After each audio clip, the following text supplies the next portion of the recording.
Gusto nyo ba na may confidential funds yung mga tinanggalan natin ng confidential funds? Kasi yun ang nandun sa 2024. Paano naging issue ito ni Vice President Inday Sara? 6.325 trillion ang pinag-uusapan dito. Alam ko kung bakit sila nagre-react ng ganito at natatakot na ma-issuehan ng TRO. Kasi pag nag-TRO at na-declare eventually, hopefully, na ito ay unconstitutional, magre-reenacted budget tayo. Halimbawa lang, worst case scenario that the Supreme Court says is unconstitutional. What would happen? Reenacted budget tayo. Sa reenacted budget, yung budget ng 2024, hindi nila mapapakinabangan yung bilyong-bilyong pisong inilagak nila sa AKAP. Hindi nila mapapakinabangan yung bilyong-bilyong pisong inilagay nila sa AIX. At dyan sa tinatawag na unprogram appropriation o yung kanilang mga pet project na itinatagot kilala, higit sa tinatawag na pork barrel. Dyan sila natatakot. If we work on the reenacted budget, that would be the worst case that would happen in 2025. Mag-aaral muna siya ng sarili nilang rules. Basahin niya yung rules, yung House of Representative Rules, Section 63 and Section 64. At tigilan niya yung pagbabitaw ng salita na wala namang katuturan sapagkat paano naging issue ito ni Vice President Inday Sara? 6.325 trillion ang pinag-uusapan dito. Ito nga, sinabi nga na-discuss ko itong kay Drilon na sinabi niya, ito ang pinaka-corrupt. Pero meron din siyang binanggit patungkol doon na ito raw ay pinupolitika lang. Parang ang pinapalabas dito, ang mastermind dito si PRRD. Dahil yung nagpalutan daw, siguro kayo, si Ungab, kung sino-sino man, again, connected kay PRRD. Ang issue dito is corruption, hindi politika. Isang malaking korupsyon ang issue dito.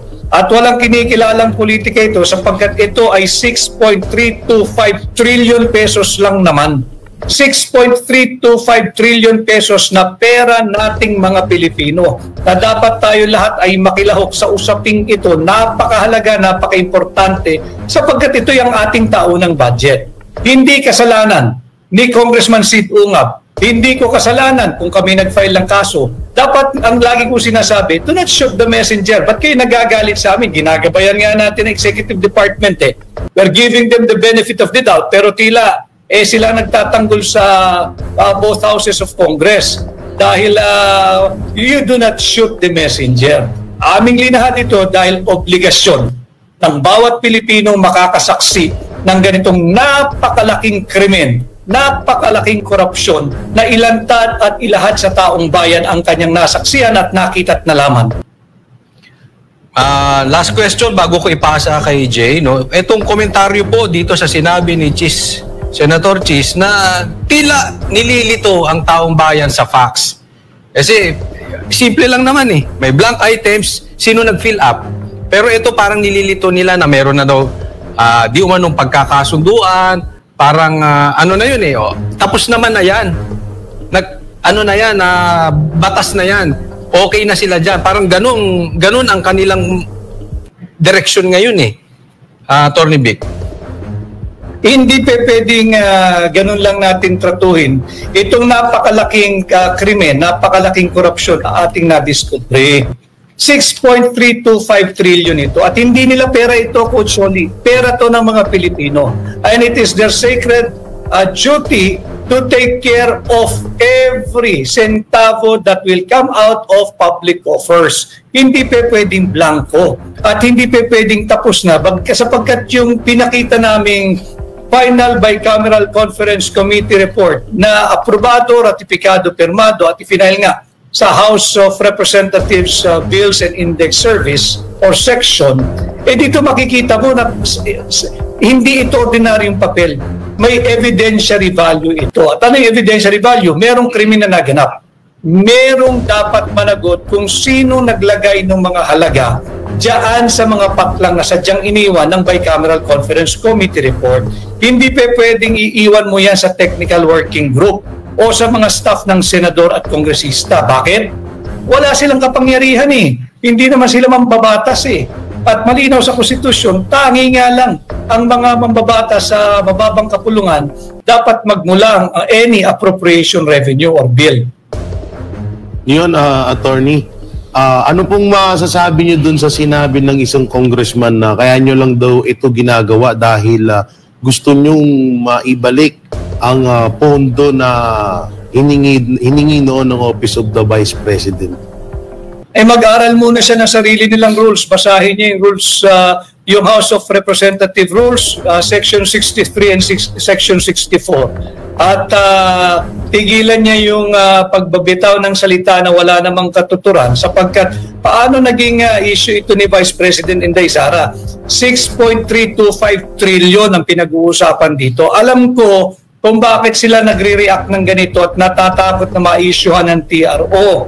Kasi pag nag-TRO at na-declare eventually, hopefully, na ito ay unconstitutional, magre-reenacted budget tayo. Sa reenacted budget, yung budget ng 2024, hindi nila mapapakinangbangan yung bilyong-bilyong pisong inilagak nila sa AKAP.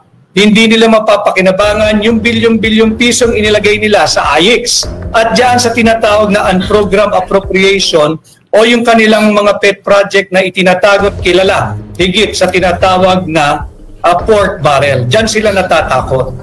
Attorney, may mga nagtatanong din po ng mga kababayan natin, paano naman po daw si ano daw ang magiging pananagutan ni dating si Saldico dahil diba kakaalis niya lang at napalitan siya ni Kimbo, tapos biglang lumabas po itong na-discover po itong issue about BICAM. Ano pong magiging parusa or maipapataw na sa kanya rito?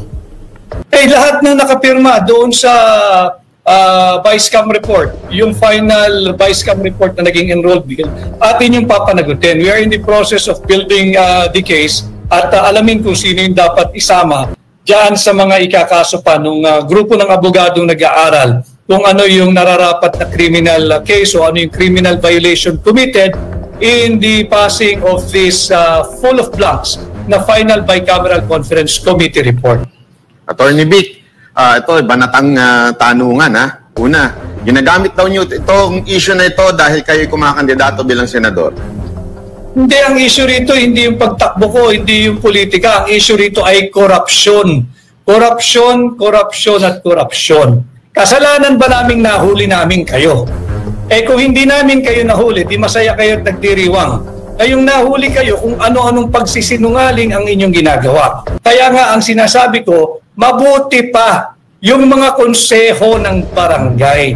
Mabuti pa yung konseho ng munisipyo, ng syudad at ng probinsya. They know how to pass a lawful budget. And dagdag ko lang din, Banat Bay, yung ating mga kaibigan sa halimbawa, yung Tricycle Operators Driver Association, meron ding maliit na pondo yung mga yan. Alamin mo sila, kung papayag silang gumastos yung opisyal nila ng blanco, mag-aaway-aaway yan. Ganon din, yung samahan ng mga Jeepney Operators and Drivers Association, higit na maliit yung kanilang pondong pinapangasiwaan, pero hindi sila papayag na ang budgeting ay zero.